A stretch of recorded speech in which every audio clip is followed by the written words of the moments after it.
Selamat siang menjelang sore. Baik, kesempatan ini kita ingin bincang tentang pembuluh darah ya. Jadi kalau kita bicara kelainan pembuluh darah, jadi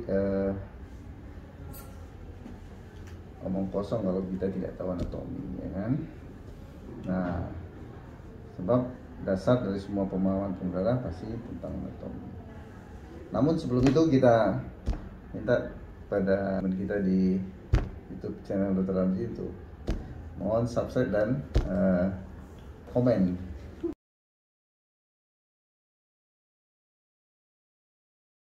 Oke, baik. Mungkin perlu kita jelaskan bahwa pembuluh darah kita terdiri atas 3 ya.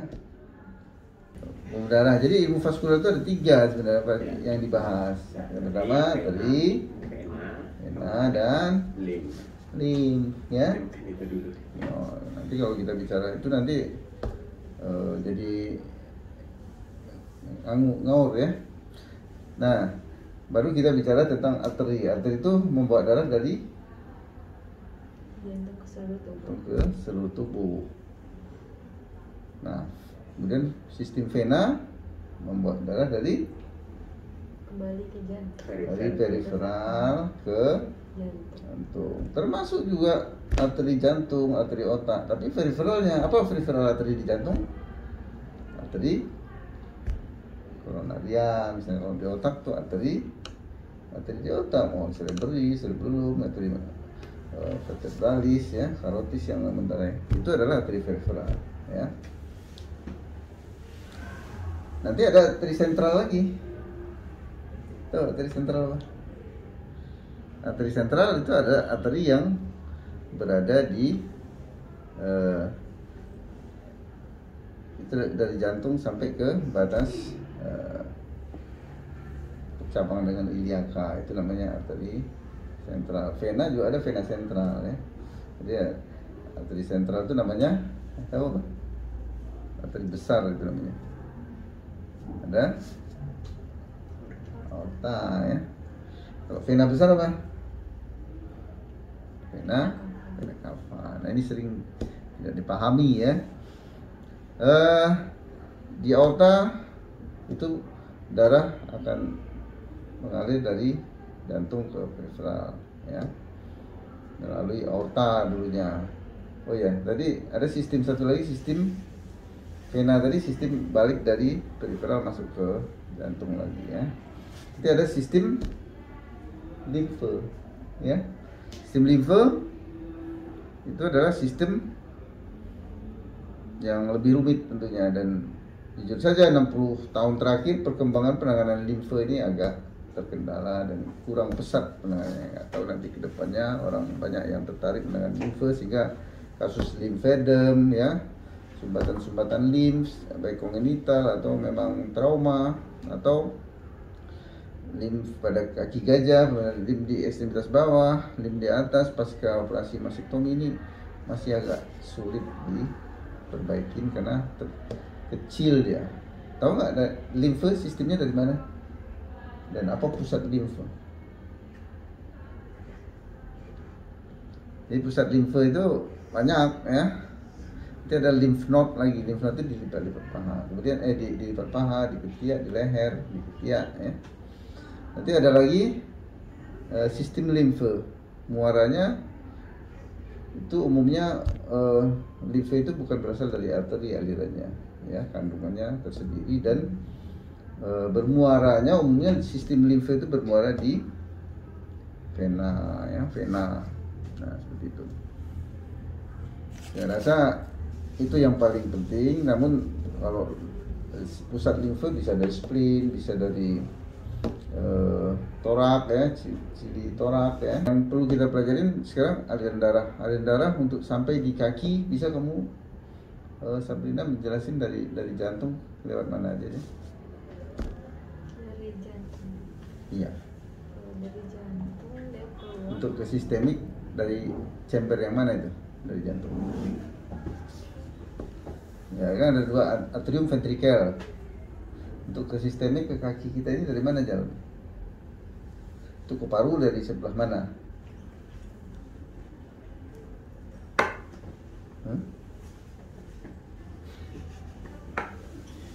Dari ventrikel kiri, kemudian vena cava ascending,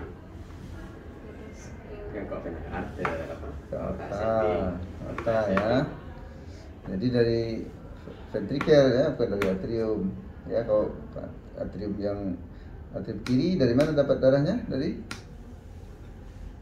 paru-paru ya, yang udah bersih. Jadi yang dikirim ke ekstremitas bawah atau ke periferal itu asalnya semua dari yang ventrikel kiri, yang darahnya darah yang kayak oksigen. bersih ya.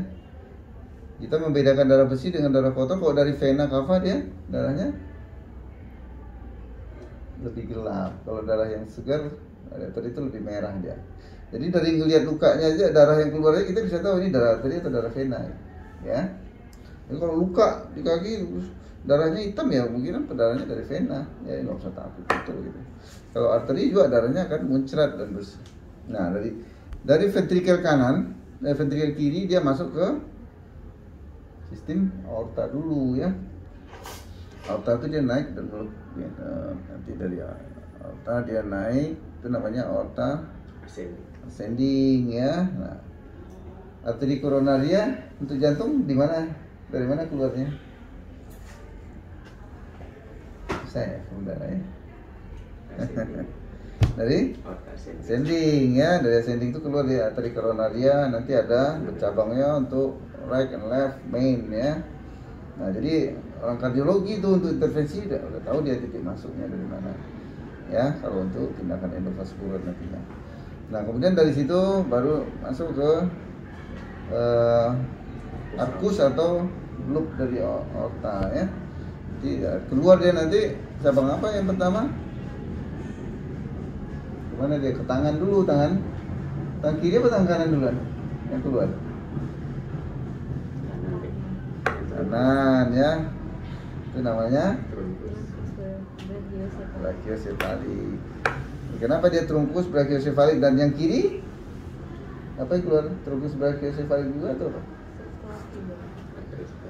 Subclavia dan karotis. Jadi mana duluan, karotis atau subclavia? Kalau yang kiri ya, pasti karotis dulu ya, karotis dulu atas, baru subclavia terpisah ya, paling jaraknya sekitar beberapa mili atau 1 cm lah paling ya. Nah yang kanan dia satu yang keluar baru bercabang dua, dia menjadi brachiosefalik itu bercabang dua menjadi apa? Apa? Arteri, subclavia dan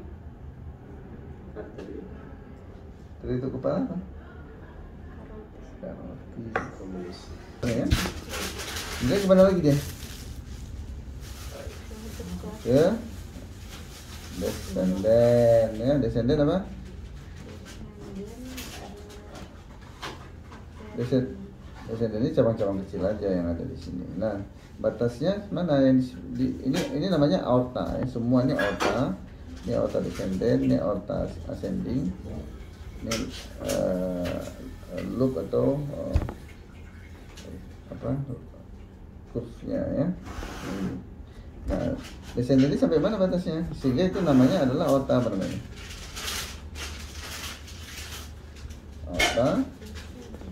Aorta. Jadi aorta terbagi dua nih di tubuh kita ini. Satu aorta thoracalis dan aorta abdominalis ya. Ini yang selalu saya jelaskan kalau tutorial. Ini titik ini di mana nih? Percabangan ini. Tubuh kamu itu di mana nih? Umbilical ya. Mudah nggak belajarnya? Ini namanya arteri aorta torakal. Nah, baru ini ke bawah dari batasnya apa? Torakal dengan abdominal. Ini aorta abdominal. Ya kan?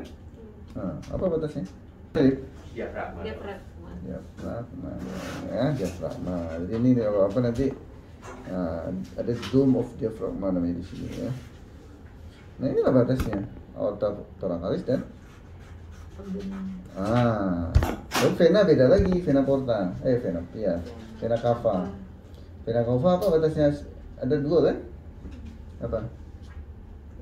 Superior dan vena cava inferior. Nah itu batasnya beda, apa batasnya? Jadi vena cava itu yang satu masuk ke sini ya, jantung. Nah yang satu lagi masuk ke sini, gabung dia. Jadi vena cava inferior dan dia ikut aorta juga sama ya. Nanti masuk ke sini satu, yang satu dari atas masuknya ya. Nah inilah batasnya vena cava superior dan inferior, tempat masuk ke jantung. Beda kan? Bukan diafragma batasnya ya. Oke. Nah setelah ini baru apa yang kamu tahu di diafragma? Cabang apa yang besar-besar di bawah diafragma ini? Atau di vena cava? Di torakal nih, maka paling aman nih di sini. Jadi kalau dia melebar nih, namanya apa?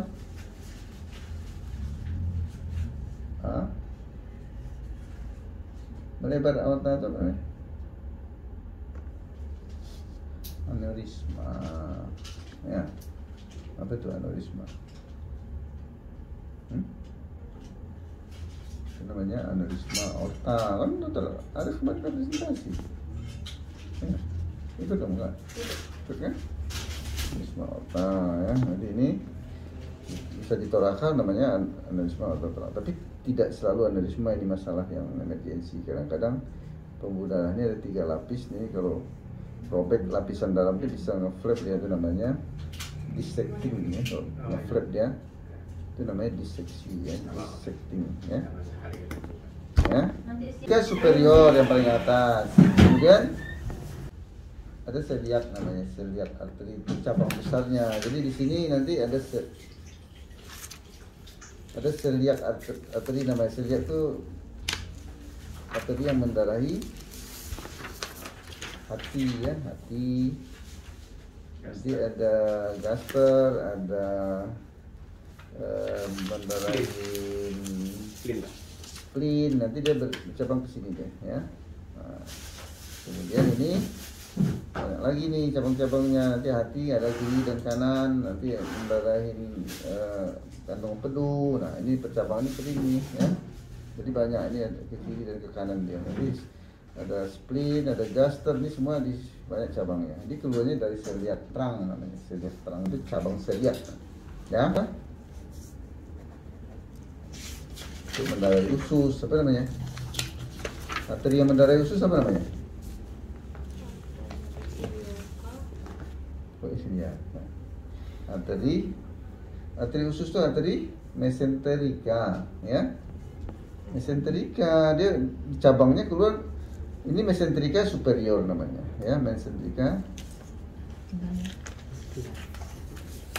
superior. Jadi mesenterica superior ini yang mendarahi usus-usus halus. Jadi gaster pun sebagian didarahi oleh mesenterica aja, tapi banyakan usus intestine ya. Jadi usus kan ada intestine, duodenum, ileum ya, duodenum yang paling atas ya. Inilah sumber pendarahan usus halus ini. Ya. Tadi mesenterica superior namanya. Kemudian dia cabang di bawah dari cabang celiac terang tadi ya. Kemudian nah, kemudian ada lagi di bawahnya cabang apa lagi di bawah arteri mesenterica ini, kiri kanan?